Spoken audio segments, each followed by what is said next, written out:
Tuhan, jumpa lagi dengan saya Teresa. Sebelumnya saya ingin mengucapkan terima kasih kepada para jemaat yang telah berpartisipasi dalam kompetisi video Natal. Hari ini saya akan mengumumkan para pemenang dari kompetisi video Natal berdasarkan keputusan para juri yang sudah mutlak dan tidak dapat diganggu-gugat. Saya akan mengumumkan juara dari yang kelima sampai yang ke-1. Juara kelima jatuh kepada saudari Yesi Maisela. Untuk juara keempat jatuh kepada keluarga Bapak Bol Hon Lin. Juara ketiga jatuh kepada Bapak Setiawan Ibu Kartiningrum. Juara kedua jatuh kepada keluarga Ibu Yani. Untuk juara pertama, kira-kira siapa ya? Juara pertama jatuh kepada keluarga Bapak Suprapto. Selamat ya untuk para pemenang. Untuk pengambilan hadiah dapat diambil mulai dari hari Selasa 12 Januari 2021 di sekretariat.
Sampai jumpa lagi, Tuhan Yesus memberkati. Shalom Bapak Ibu yang saudara yang dikasihi Tuhan. Shalom. Puji Tuhan, saat ini kita boleh berjumpa kembali dalam ibadah online. Tidak terasa kita sudah memasuki minggu kedua di tahun 2021. Tidak mudah untuk melewati tahun 2020. Namun bersama dengan Tuhan, kita melaluinya dengan kemenangan. Kita percaya di tahun 2021 ini kita akan melalui dengan gilang gemilang karena kita memiliki Allah yang ajaib luar biasa. Kasih-Nya tidak pernah terbatas bagi kita semua. Haleluya. Terima kasih Tuhan. Di dalam setiap musim kehidupan kami, kasih-Mu selalu ada bagi kami. Haleluya.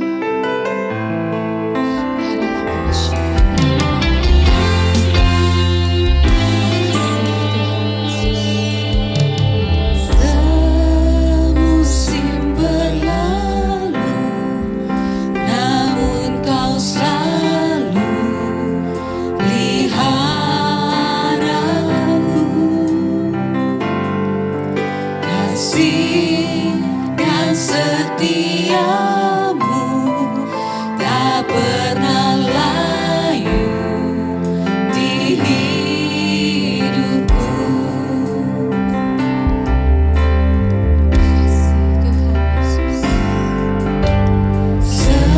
Semusim berlalu, namun Kau selalu pelihara aku.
dalam setiap musim kehidupan kami.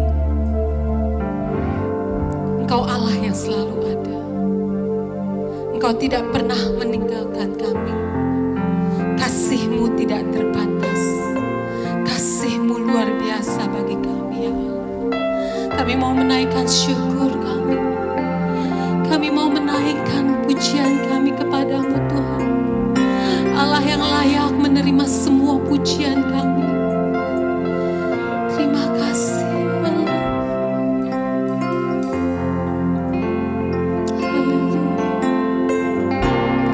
Ku bersyukur padamu Tuhan, sebab kasih setiamu di dalam hidupku. Anugerah-Mu besar bagiku, di setiap langkahku. Ku memuji-Mu, ku bersyukur padamu Tuhan, sebab kasih setiamu di dalam hidupku. Anugerah-Mu besar bagiku, di setiap langkahku. Ku memuji-Mu, bersyukur padamu Tuhan, sebab kasih setiamu di dalam hidupku. Anugerah-Mu besar bagiku, di setiap langkahku. Ku memuji-Mu, ku bersyukur padamu. Kami mau menaikkan syukur kami kepadamu, sebab kasih setiamu, sebab kebaikan-Mu, sebab anugerah-Mu yang melimpah dalam hidup kami, Tuhan. Terima kasih, ya Allah, di setiap langkahku. Mari sekali lagi katakan, kami naikkan syukur kepadamu Tuhan, sebab kasih setiamu di dalam hidupku. Anugerah-Mu besar bagiku, di setiap langkahku. Ku memuji-Mu, kami mau memuji-Mu Tuhan. Ku memuji-Mu, ku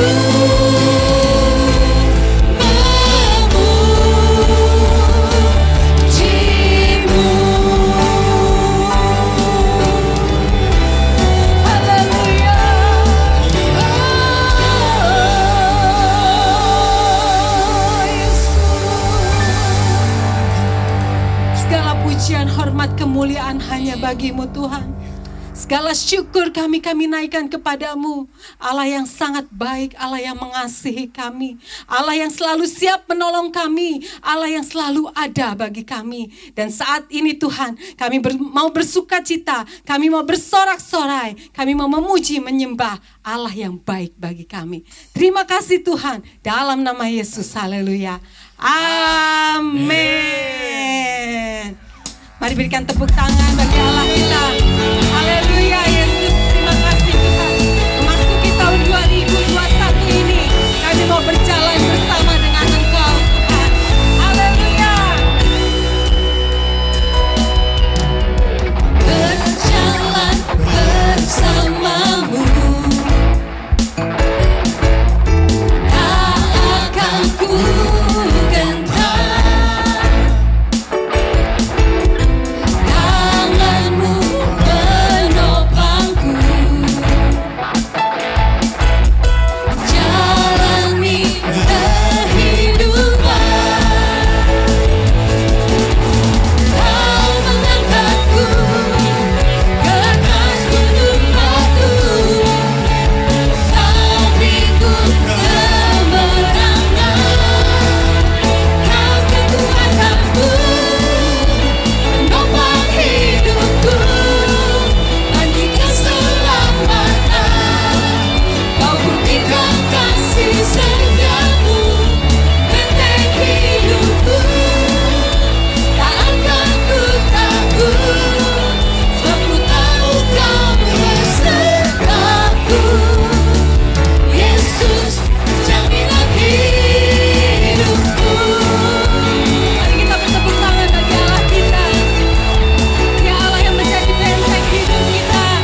Walaupun kami tidak tahu apa yang akan terjadi besok, namun kami tetap yakin, kami tetap percaya Engkau Allah yang selalu ada bagi kami.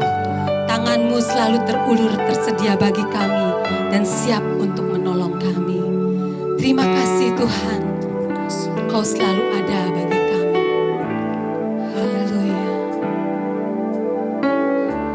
Terima kasih Yesus. Simakan selalu berganti. Kasih Tuhan tetap abadi.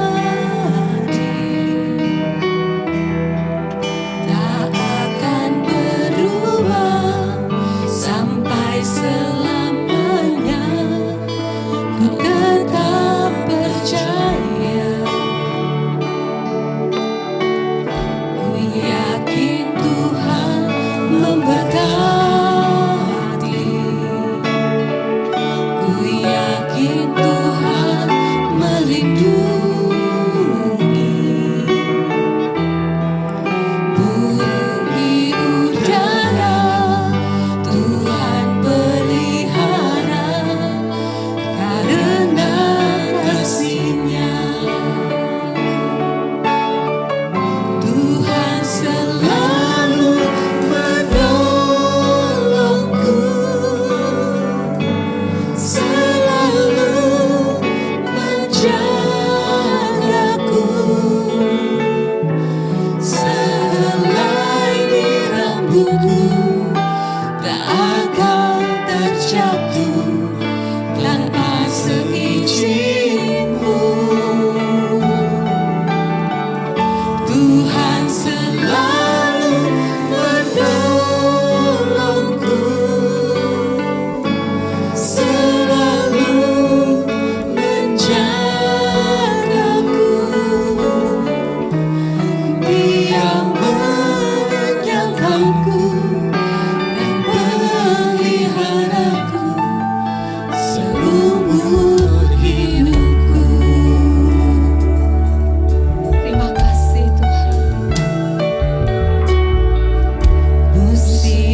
ada di surga, dikuduskanlah namamu, datanglah kerajaanmu, jadilah kehendak-Mu Tuhan di bumi seperti di surga.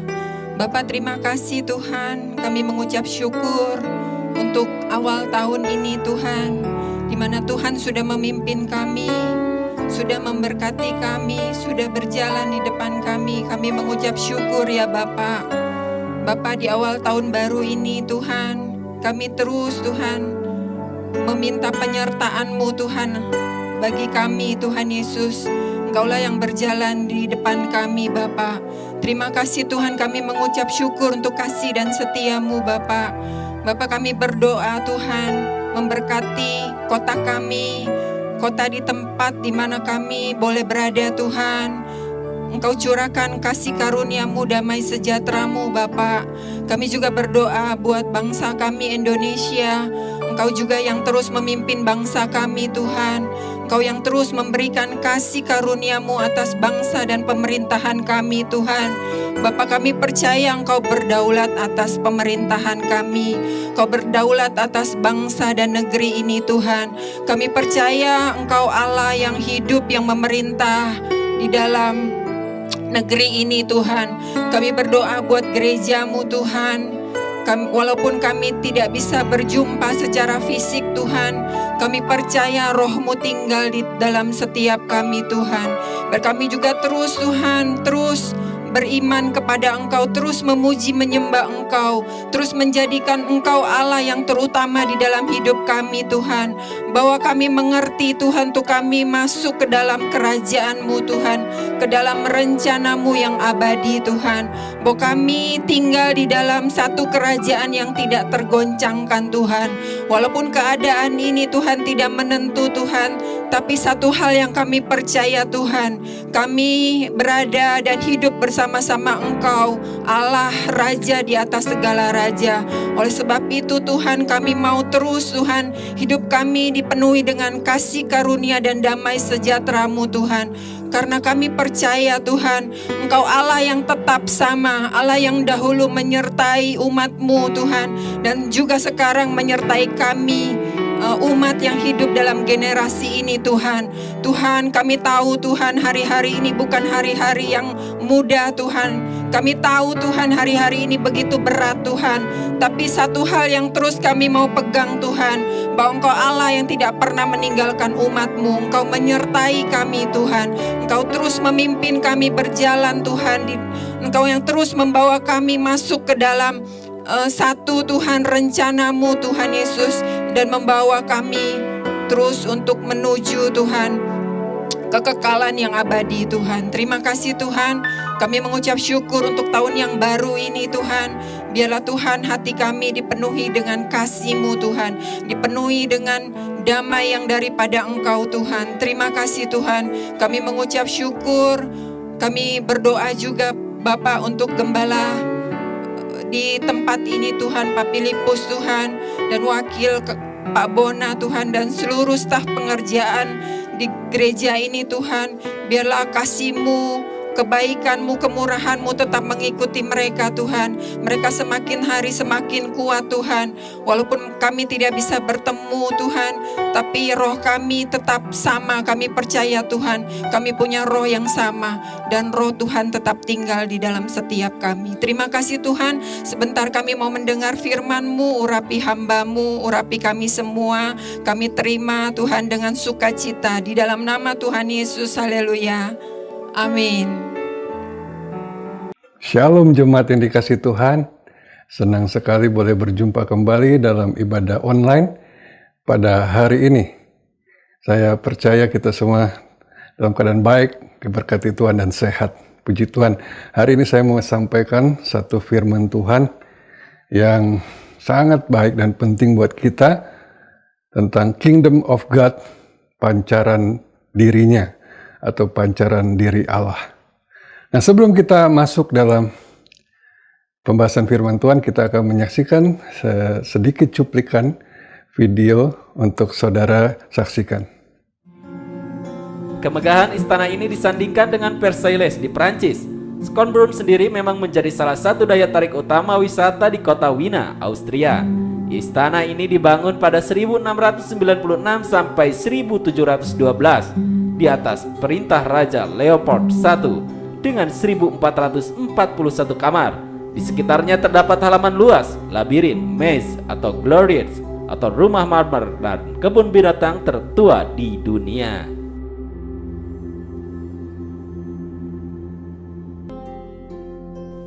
Dulu istana megah ini hanya menjadi tempat beristirahat Raja Louis XIII setelah pulang dari hobinya berburu. Saat Raja Louis XIV berkuasa, lokasi ini diperluas dengan pembangunan di sayap kiri dan kanan bangunan utama, hingga menjadi kediaman resmi sejak 1682, sekaligus menjadi salah satu istana terbesar sebelum keluarga kerajaan pindah ke Paris pada 1789.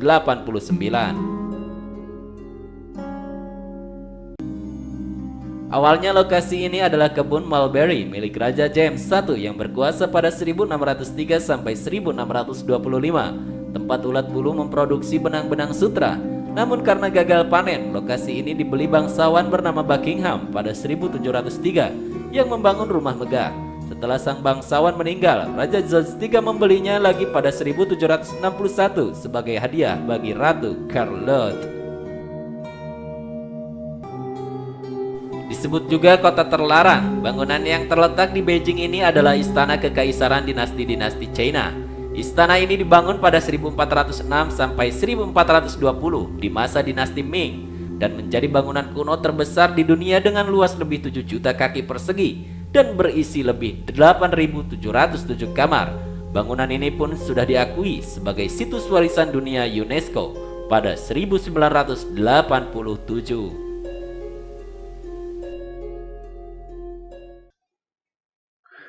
Nah, saudara telah melihat cuplikan video tadi betapa megahnya, hebatnya, betapa luar biasanya ya istana-istana yang didirikan oleh kerajaan-kerajaan di masa lalu. Begitu spektakuler. Karena kita bicara tentang kingdom, kerajaan Allah, maka kita melihat contoh-contoh yang begitu nyata dari kerajaan-kerajaan yang ada di dunia. Segala kerajaan yang makmur, yang luar biasa di dunia pasti megah, begitu hebat dan sangat mengagumkan. Nah, saya mau kita melihat dari Alkitab sebuah cerita atau sebuah gambaran yang sangat hebat tentang sebuah kerajaan, yaitu kerajaan Israel pada zaman pemerintahan Raja Salomo.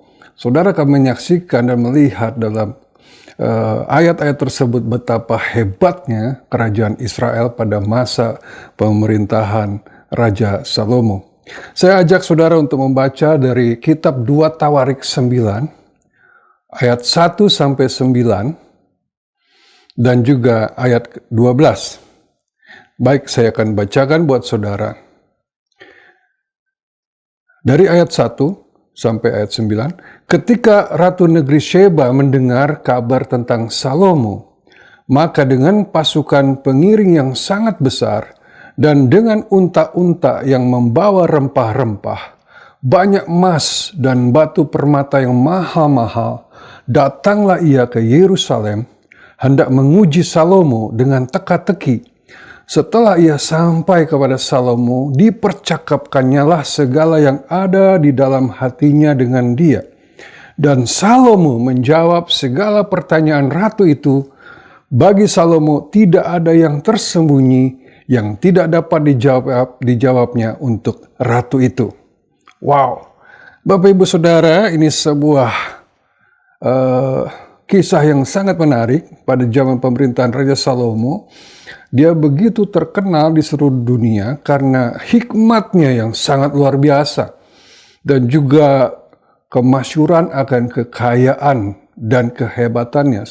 Hal ini mengakibatkan banyak raja-raja di masa itu yang ingin berjumpa secara langsung dengan Raja Salomo. Nah, salah satunya adalah ratu dari negeri Sheba. Nah, mungkin saudara bertanya, negeri Sheba itu di mana? Kalau sekarang, negeri Sheba itu posisinya di Ethiopia.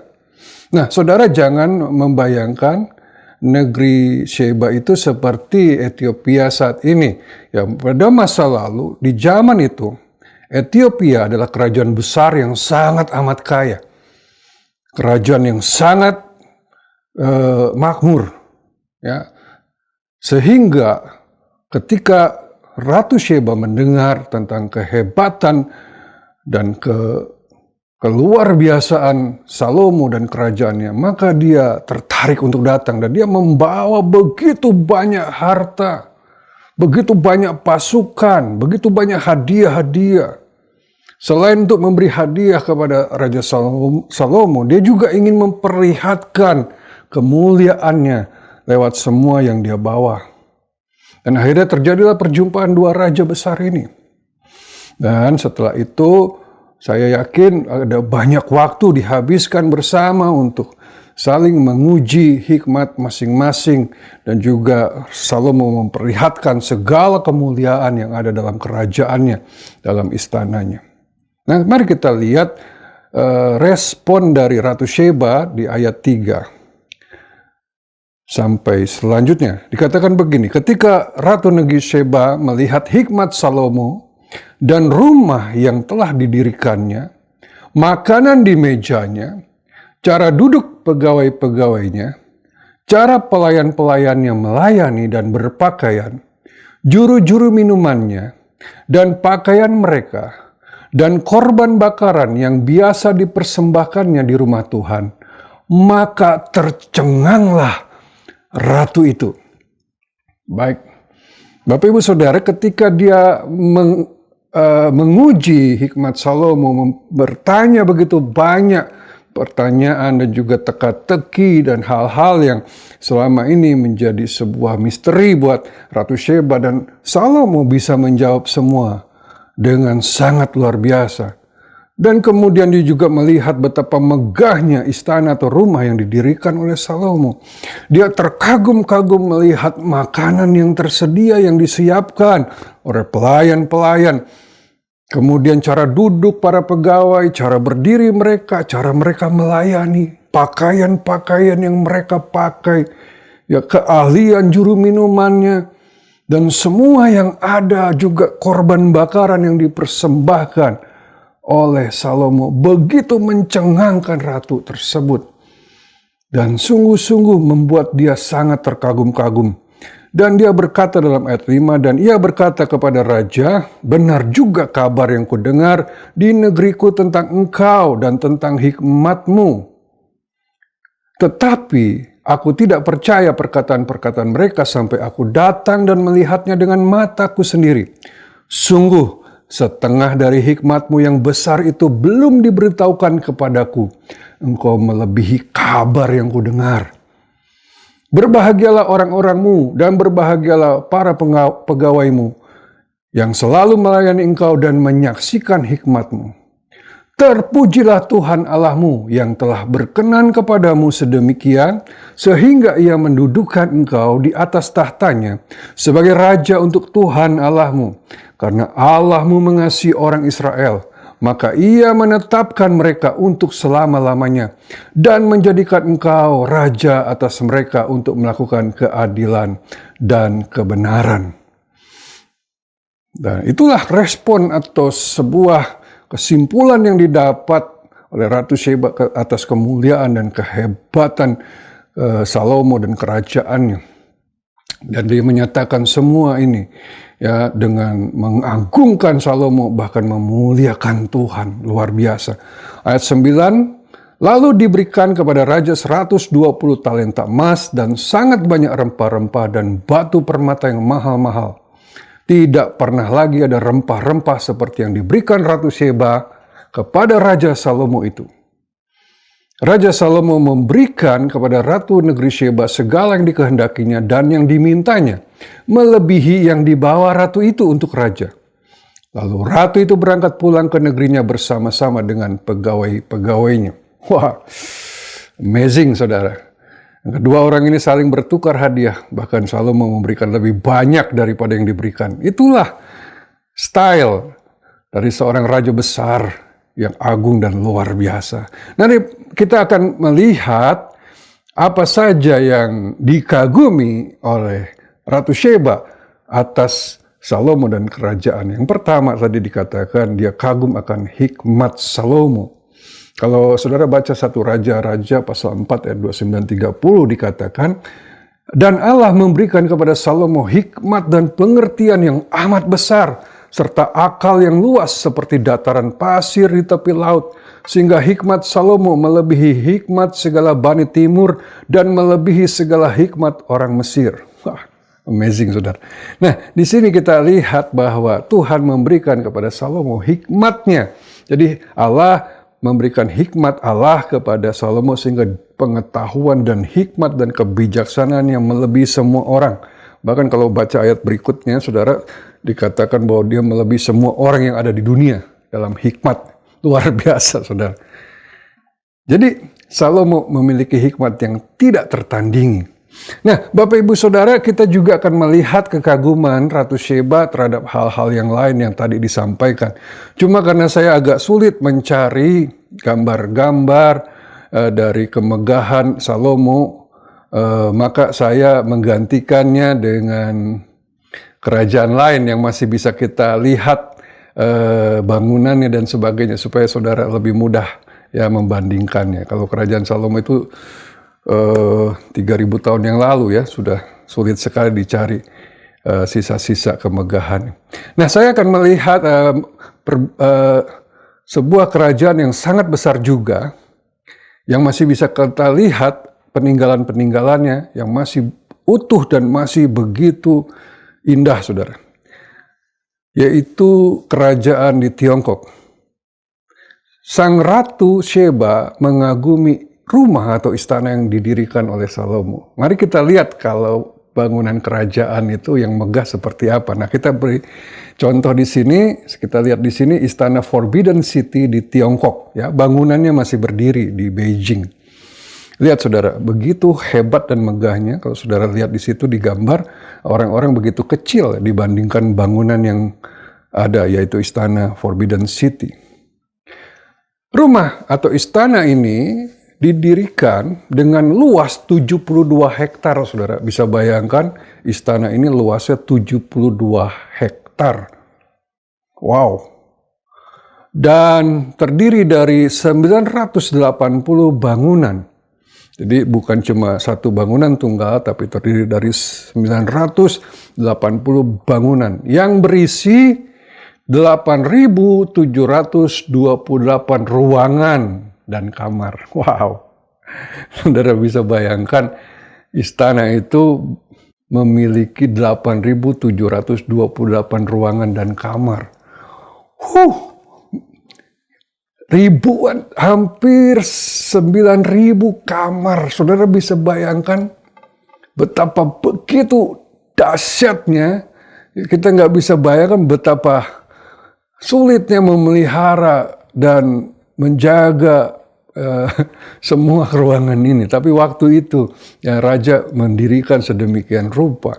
Dan kualitas bangunan itu luar biasa ya. Kamar-kamarnya sudah bisa lihat, contoh kamarnya begitu indah, begitu artistik. Nah, saya memberi contoh salah satu kerajaan dinasti yang pernah berkuasa di Cina ya. Ini diambil dari sebuah film, saudara, yang penggambarannya sangat baik sekali. Nah, saudara bisa saksikan ketika mereka makan, begitu banyak makanan yang tersiapkan di meja sebagai santapan raja, ratu, dan para pangeran. Juga Ratu Sheba selain mengagumi makanan dari raja, mereka juga memperlihatkan keagungan di kerajaan itu dari cara duduk para pegawainya, cara mereka bersopan santun, cara mereka beretiket, juga cara mereka berdiri di hadapan raja, itu begitu mengagumkan, saudara.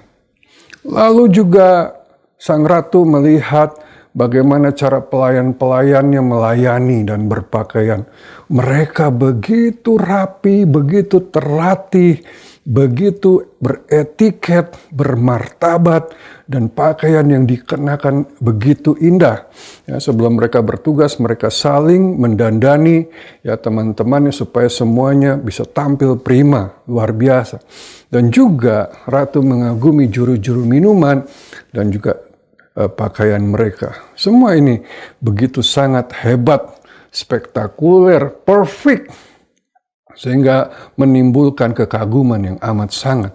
Dan Ratu Sheba juga begitu kagum dengan korban bakaran yang biasa dipersembahkan oleh Salomo di rumah Tuhan. Nah, sebagai catatan di dalam kitab 2 Tawarik 7 ayat 5 dikatakan sebagai korban sembelihan Raja Salomo mempersembahkan 22.000 ekor lembu sapi dan 120.000 ekor kambing domba.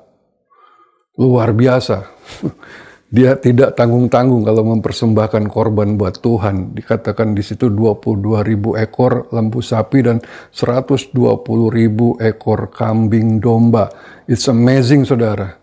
Dan saya yakin Ratu Sheba juga menyaksikan dan melihat pasukan perang ya dari kerajaan tersebut yang pasti sangat kuat dengan seragam yang begitu hebat, yang begitu gagah dan senjata-senjata yang begitu spektakuler, saudara.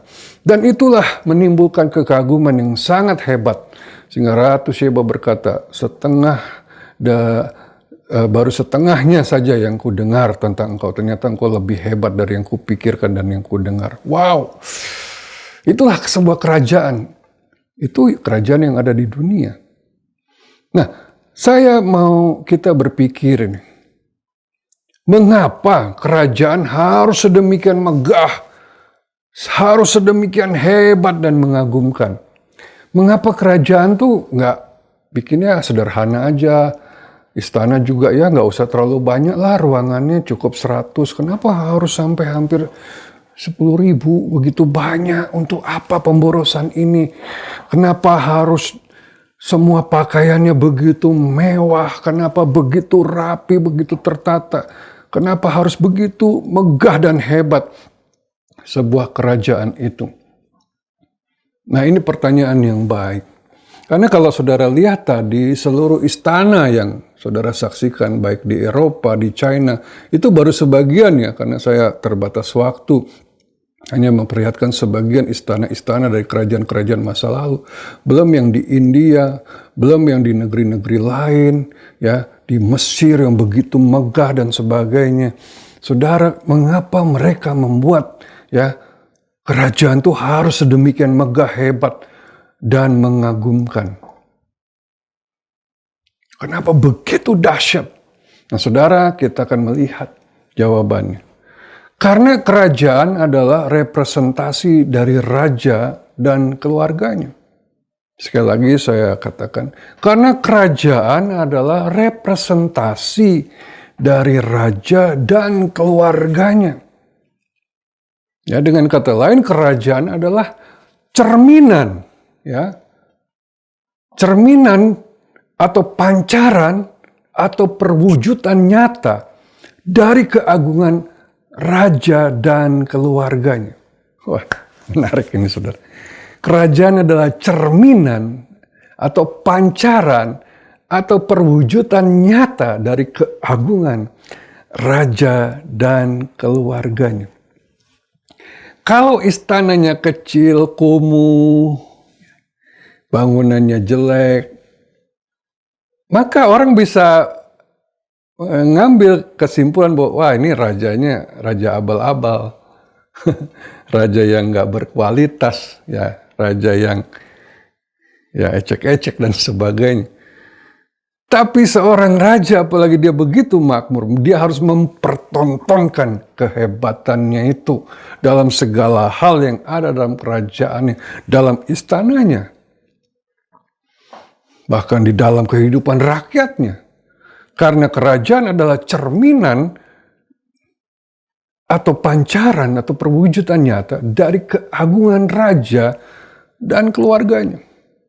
Orang bisa melihat raja ini agung, hebat, dan luar biasa atau tidak berdasarkan apa yang terlihat dari kerajaannya, saudara. Wah, luar biasa, saudara. Nah, kalau kita melihat betapa hebatnya, begitu megahnya, begitu makmurnya, begitu beretikanya para pegawai, pelayan, prajurit, bahkan rakyatnya, maka semua orang ya yang melihatnya apalagi yang dari luar negeri atau luar kerajaan lain, semua orang yang melihatnya akan kagum akan kerajaan itu. Ya, kagum akan keagungan kerajaan itu, dan mereka pasti memuliakan sang raja. Wah, kerajaanmu luar biasa, seperti Ratu Sheba tadi berkata kepada Salomo. Wah, istanamu begitu hebat, pegawai-pegawaimu begitu amazing, spektakuler apa yang mereka buat, cara mereka melakukan tugas, cara mereka duduk berdiri, sopan santun mereka, tata krama mereka. Wah, itu semua menunjukkan keagunganmu sang raja.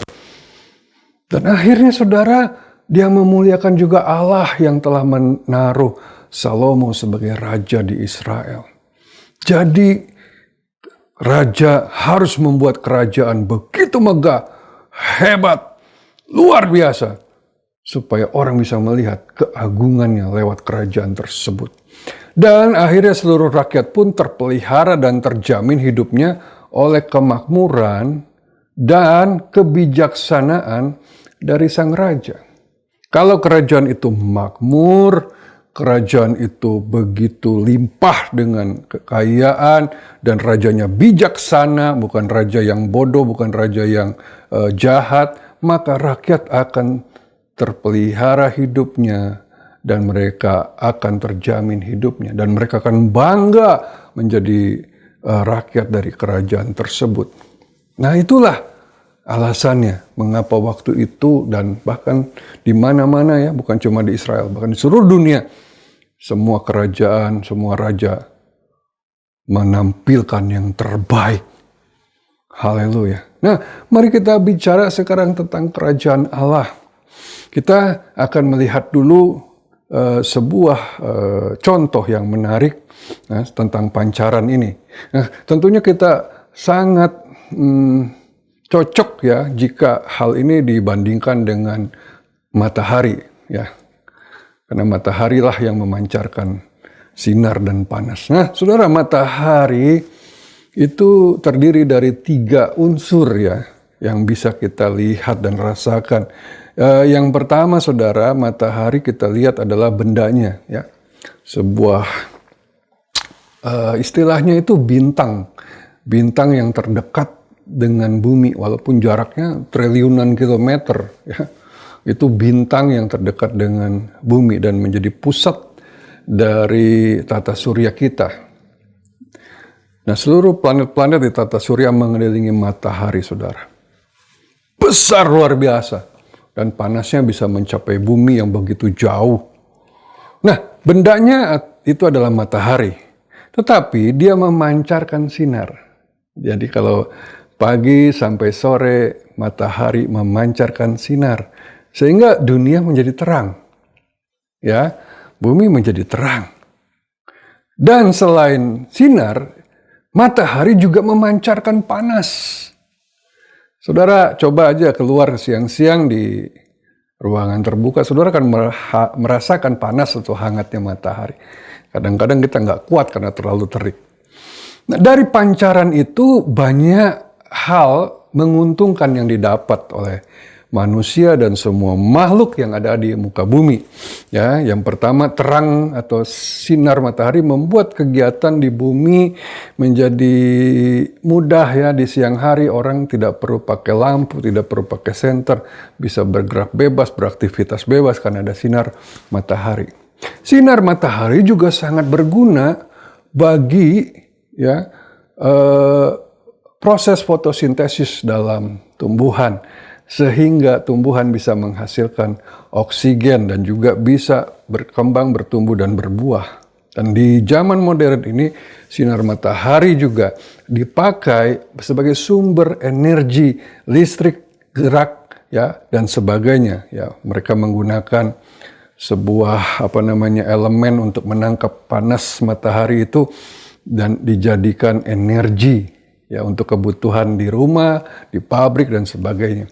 Dan di masa COVID ini banyak orang melakukan kegiatan atau kebiasaan baru dengan berjemur di bawah sinar matahari pagi untuk meningkatkan imunitas atau daya tahan tubuh. Nah, saudara bisa lihat betapa pancaran dari matahari itu sangat berguna dan sangat penting bagi kehidupan di dunia ini. Seperti tadi, kerajaan adalah pancaran atau cerminan dari seorang raja, maka kerajaan Allah adalah pancaran dari Allah atau Tuhan kita Yesus Kristus. Nah, apa yang Allah ingin pancarkan lewat kerajaannya? Ingat saudara, engkau dan saya adalah anggota kerajaan Allah. Ya, karena itu kita harus mengetahui benar hal ini. Apa saja yang Allah ingin pancarkan lewat kerajaannya? Wah, daftarnya banyak sekali, saya tidak bisa masukkan dan jelaskan semua ya dengan singkat. Saya akan coba jelaskan yang ingin Tuhan pancarkan lewat kerajaannya. Yang pertama adalah kemuliaannya. Lewat kerajaannya ini Allah ingin memperlihatkan kemuliaannya sebagai Tuhan dan Raja di atas segala raja. Wow, sehingga orang bisa melihat, menyaksikan dan memuliakan Dia. Yang kedua, Tuhan ingin lewat kerajaannya Dia memancarkan kasih-Nya kepada semua umat manusia, bahkan seluruh makhluk yang ada di dalam dunia.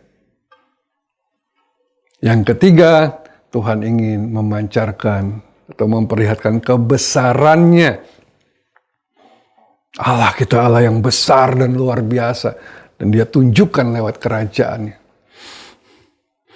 Lalu, Tuhan juga ingin menyatakan, ingin memperlihatkan dan memancarkan kehendak-Nya lewat kerajaan ini. Karena itu Tuhan Yesus mengajarkan kita doa Bapa kami yang berbunyi, Bapa kami yang di sorga, dikuduskanlah namamu. Datanglah kerajaanmu, jadilah kehendakmu di bumi seperti di sorga. Lewat kerajaannya ini saudara, Dia ingin menyatakan kehendaknya supaya di bumi seperti di sorga. Dan sampai detik ini kehendaknya belum terjadi karena kerajaannya belum memancarkan itu untuk dunia. Sehingga yang terjadi malah sebaliknya, bumi ini semakin lama semakin rusak, semakin kacau, semakin mengerikan, bahkan lebih mirip mungkin neraka daripada surga. Karena itu kita harus benar-benar mewujudkan kerajaan Allah dalam dunia ini. Kemudian Tuhan juga lewat kerajaannya ingin menyatakan atau memancarkan karakternya, kepribadiannya, attitude-nya, integritasnya. Lewat kerajaannya ini orang bisa melihat karakter seperti apa Tuhan Yesus itu. Lewat kerajaannya Allah juga ingin memancarkan kebenarannya. Kebenaran Sang Raja yang bisa kita lihat dalam Alkitab dan bisa kita tunjukkan lewat kehidupan kita sehari-hari. Juga Tuhan ingin memancarkan kuasa-Nya. Karena itu Dia turun ke dunia untuk memperlihatkan kuasa-Nya, menyembuhkan orang sakit, membangkitkan orang mati, yang memerintahkan alam semesta dan memberikan banyak pertolongan pada orang-orang yang membutuhkan. Tuhan rindu lewat kita, umatnya, kerajaannya ini, kuasa-Nya dinyatakan di atas dunia ini. Juga Tuhan ingin menyatakan hikmat-Nya, saudara. Hikmat di atas segala hikmat, hikmat Allah yang maha tinggi ingin Dia nyatakan. Lalu Tuhan juga ingin menyatakan pemerintahannya, otoritasnya di muka bumi ini. Bahwa yang tertinggi adalah pemerintahan Allah, bukan pemerintahan iblis. Bahkan bukan pemerintahan dunia ini. Otoritas kita atas roh-roh jahat, otoritas kita atas kuasa-kuasa kegelapan, atas sakit penyakit, atas masalah apapun yang ada di dunia ini. Tuhan rindu menyatakan, memancarkannya lewat umatnya, yaitu kerajaannya.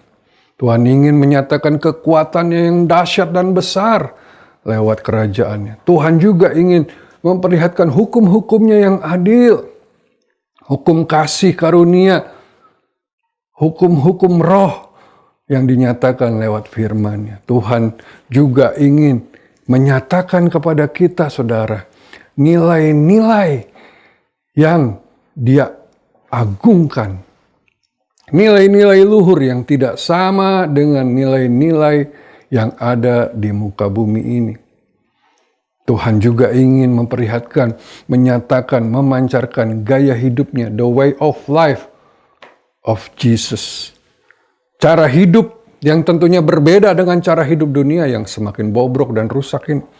Tuhan juga yang memperlihatkan budayanya yang agung, ya, bagaimana orang-orang anak Tuhan bersikap seperti apa seharusnya, sebuah budaya yang bisa dilihat nyata.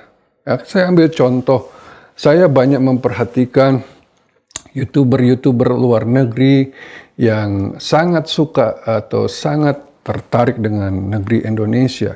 Ada banyak ya YouTuber luar negeri yang tinggal beberapa waktu di Indonesia dan mereka kagum ketika ditanya apa yang membuat engkau mencintai Indonesia. Selain alamnya yang indah, selain makanannya yang enak, mereka sangat kagum dengan keramah tamahan orang Indonesia. Itu menjadi budaya kita. Mereka sangat kagum dengan cara orang Indonesia menyambut tamu, keramahan mereka bertemu dengan orang yang asing, sikap yang selalu ingin membantu. Itu menjadi budaya, menjadi gaya hidup yang dikagumi. Nah, Allah ingin menunjukkan kepada dunia ini tentang gaya hidupnya, tentang budaya kerajaan Allah. Kemudian kita melihat juga Tuhan ingin memperlihatkan kualitas, ya, kualitas Allah lewat kerajaan.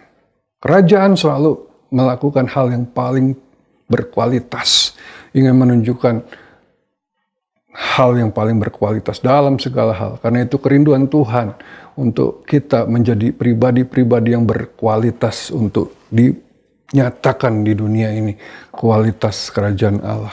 Juga Allah ingin memancarkan atmosfer sorgawi di mana ada damai sejahtera, ada sukacita, ya, ada penerimaan, ada kasih, kehangatan. Itu yang harus ada, itu yang harus dipancarkan oleh kerajaan Allah, saudara. Banyak sekali. Itulah hal-hal yang rindu Allah pancarkan lewat kerajaan. Karena itu saudara, berhentilah untuk menjadikan kekristenan hanya sebagai agama yang kaku, ya, yang kadang-kadang kita juga kurang anggap, kita tidak hargai, yang kita anggap sudah tidak relevan dan sebagainya.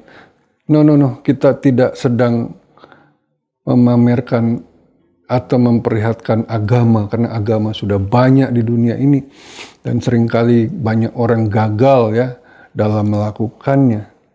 Bahkan agama membuat banyak orang saling berselisih, berperang satu sama lain, sangat disayangkan. Tapi mulai hari ini mari kita memancarkan ini, keagungan kerajaan Allah lewat kehidupan kita, saudara. Nah, ada beberapa contoh pancaran Allah ini. Saya tidak bisa jelaskan yang tadi semua dengan detail, tapi ada beberapa hal saja yang saya mau sampaikan di sini. Yang pertama, contoh dari pancaran Allah adalah lewat penciptaannya, saudara. Ya, kita mau lihat di situ kemuliaan keagungan Tuhan. Mazmur 19 ayat 1 dan 2. Untuk pemimpin biduan, Mazmur Daud, langit menceritakan kemuliaan Allah dan cakrawala memberitakan pekerjaan tangannya. Wow, langit yang luas itu menceritakan kemuliaan Allah dan cakrawala memberitakan pekerjaan tangannya. Haleluya. Saudara-saudara, saya dulu agak bingung mengapa Allah menciptakan begitu banyak benda-benda di langit. Saya agak sedikit mendalami dan membaca untuk mengetahui, ya, tentang hal ini, tentang alam semesta. Ternyata di angkasa sana ada miliaran galaksi, saudara. Bayangkan, saudara, miliaran galaksi. Galaksi adalah gugusan bintang-bintang dan planet dan benda-benda yang ada di dalamnya. Satu galaksi itu isinya miliaran bintang dan planet-planet. Wah, jadi ada miliaran galaksi berisi satu galaksi itu miliaran. Berapa banyak berarti bintang-bintang dan planet. Dan jaraknya antara satu bintang saja ke bintang lain itu udah nggak terhitung. Jauh, begitu jauh. Triliunan kilometer, apalagi jarak antar galaksi begitu luas tanpa batas, Saya kagum dan berkata, Tuhan, kenapa Engkau ciptakan begitu banyak benda di angkasa? Padahal yang berisi manusia cuma satu, yaitu bumi yang kecil. Sangat kecil dibandingkan planet-planet lain, ya, dibandingkan dengan bintang-bintang yang luar biasa besar. Ya, saya pernah sampaikan itu, saudara saya pernah kasih gambarnya itu pada jemaat, dan begitu luar biasa. Bumi itu hanya setitik, ya, seperti setitik virus dibandingkan dengan matahari kita. Bayangkan itu matahari adalah bintang terdekat dan tidak terlalu besar. Ada yang 1.000.000 kali lebih besar dari matahari kita. Kenapa Tuhan ciptakan begitu hebat? Jawabannya adalah untuk memperlihatkan kemuliaan Allah. Dari ciptaannya itu orang akan melihat siapa yang bikin ini. Oh Tuhan, betapa hebatnya, betapa besarnya, betapa agungnya, betapa berkualitasnya Allah kita, kreatif. Dan ciptaannya saudara, kalau saudara lihat di seluruh kehidupan di bumi, di bawah laut, di atas daratan, sampai hari ini belum semua bisa dilihat, belum semua bisa diselidiki. Karena begitu hebat, begitu kreatifnya Tuhan kita. Itulah pancaran dari kemuliaan Tuhan lewat ciptaan. Nah, bagaimana tentang pancarannya lewat hidup kita? Sebagaimana kita adalah anggota kerajaan Allah. Kita lihat Yesaya 60 ayat 1 dan 2. Dikatakan begini, bangkitlah menjadi teranglah sebab terangmu datang dan kemuliaan Tuhan terbit atasmu. Sebab sesungguhnya kegelapan menutupi bumi dan kekelaman menutupi bangsa-bangsa. Tetapi terang Tuhan terbit atasmu dan kemuliaannya menjadi nyata atasmu. Haleluya. Bapak Ibu Saudara, dunia ini gelap ya, secara roh, secara kehidupan, secara moral. Maka dia butuh terang. Tuhan Yesus adalah terang dunia, tapi dia sudah naik ke surga. Dan sejak dia naik ke surga, maka tugas menjadi terang didelegasikan kepada kita. Kita adalah anggota kerajaan Allah yang harus menyatakan terang dan kemuliaan Tuhan. Karena itu dikatakan bangkitlah menjadi teranglah sebab terangmu datang dan kemuliaan Tuhan terbit atasmu. Lewat hidup saudara dan saya, orang-orang bisa melihat terang kemuliaan Tuhan dan juga mereka akan melihat terang itu menuntun mereka kepada Tuhan Yesus. Dengan segala hal yang tadi, karakter, budaya, gaya hidup, pola pikir, nilai-nilai, dan segala hal yang bisa kita tunjukkan kepada orang-orang di dunia sehingga kita menjadi terang buat mereka. Luar biasa. Itulah fungsi kita sebagai anggota kerajaan Allah. Dalam Wahyu 1 ayat 5 dan 6 dikatakan begini. Dan dari Yesus Kristus saksi yang setia, yang pertama bangkit dari antara orang mati, dan yang berkuasa atas raja-raja bumi ini. Bagi dia yang mengasihi kita dan telah melepaskan kita dari dosa kita oleh darahnya. Dan yang telah membuat kita menjadi suatu kerajaan, menjadi imam-imam bagi Allah Bapanya. Bagi dialah kemuliaan dan kuasa sampai selama-lamanya. Amin. Wow. Saudara, di situ dikatakan dengan jelas bahwa Tuhan Yesus Kristus yang berkuasa di atas semua raja, mengasihi kita dan melepaskan kita dari dosa. Mengampuni kita dari dosa oleh darahnya. Semua yang percaya kepada Yesus, mengasihi dia, telah ditebus oleh darah, diampuni dosanya. Tapi nggak berhenti sampai di situ, saudara. Nggak cukup saudara cuma diselamatkan. Itu bukan tujuan akhir. Saudara diselamatkan untuk tujuan yang kedua. Dikatakan di situ, dan yang telah membuat kita menjadi suatu kerajaan, menjadi imam-imam bagi Allah Bapanya. Bagi dialah kemuliaan dan kuasa sampai selama-lamanya. Saudara, setelah kita diselamatkan, ditebus, diampuni dosa, kita dijadikan satu kerajaan. Kerajaan imam, pelayan-pelayan, hamba-hamba Tuhan, pangeran-pangeran, putri-putri Allah, untuk membuat menjadi kemuliaan dan memperlihatkan kuasa Tuhan sampai selama-lamanya. Itu yang Tuhan mau. Dia menjadikan kita suatu kerajaan agar dia memancarkan dirinya lewat kita. Itulah saudara kerajaan Allah. Saya berdoa supaya saudara mengerti hal ini dan menghidupinya. Sehingga hidup kita berbeda, berubah. Amin. Baik saudara, kita telah melihat satu pengajaran yang cukup detail tentang kerajaan Allah. Apa itu kerajaan Allah? Yaitu pancaran dirinya sendiri. Saya berharap kita benar-benar mencari terus kebenaran tentang kerajaan Allah. Menghidupinya dan melakukannya. Sehingga hidup kita tidak menjadi sama lagi. Karena saudara dan saya adalah anggota kerajaan Allah. Haleluya. Mari kita akan berdoa. Bapa, terima kasih buat firman-Mu yang hari ini kami dengar tentang kerajaan Allah, yaitu pancaran diri-Mu sendiri. Kami menyaksikan betapa setiap bangsa ingin memperlihatkan keagungan dan kemuliaan dari raja mereka, dari bangsa mereka. Dengan bangunan yang megah, dengan tentara yang hebat, dengan cara-cara budaya mereka yang luar biasa untuk menunjukkan betapa mulianya, betapa agung dan hebatnya raja dan keluarganya dan juga bangsa mereka.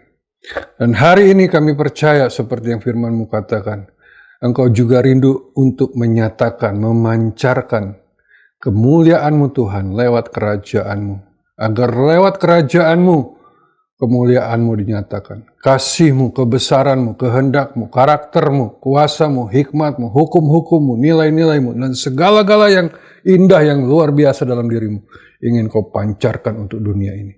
Tuhan, jadikan kami alat-Mu.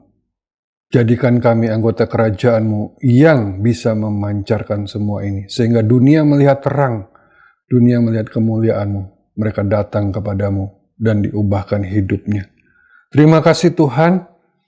Hamba berdoa biarlah kami yang sudah mendengar firman ini menyimpannya dalam hati dan terus mencari kebenaran akan kerajaan Allah. Dan kami percaya Kau akan menyatakan lebih dahsyat lagi buat hidup kami. Berkati semua umat-Mu, tutup bungkus dengan darah-Mu, lindungi kami, dan jadikan kami luar biasa di dalam Engkau. Mari angkat tangan saudara, arahkan pada Tuhan, terimalah berkat berlimpah-limpah dari Allah Bapa, kasih sayang, kemurahan rahmat dari Tuhan Yesus Kristus, penyertaan urapan kuasa, otoritas, pertolongan, penghiburan Roh Kudus, menyertai kehidupan kita sekalian, mulai hari ini sampai selamanya. Dalam nama Yesus yang percaya katakan, amin. Terima kasih saudara telah mengikuti ibadah online pada hari ini. Sampai ketemu dalam ibadah online berikutnya. Tuhan Yesus memberkati kita semua. Haleluya. Amin.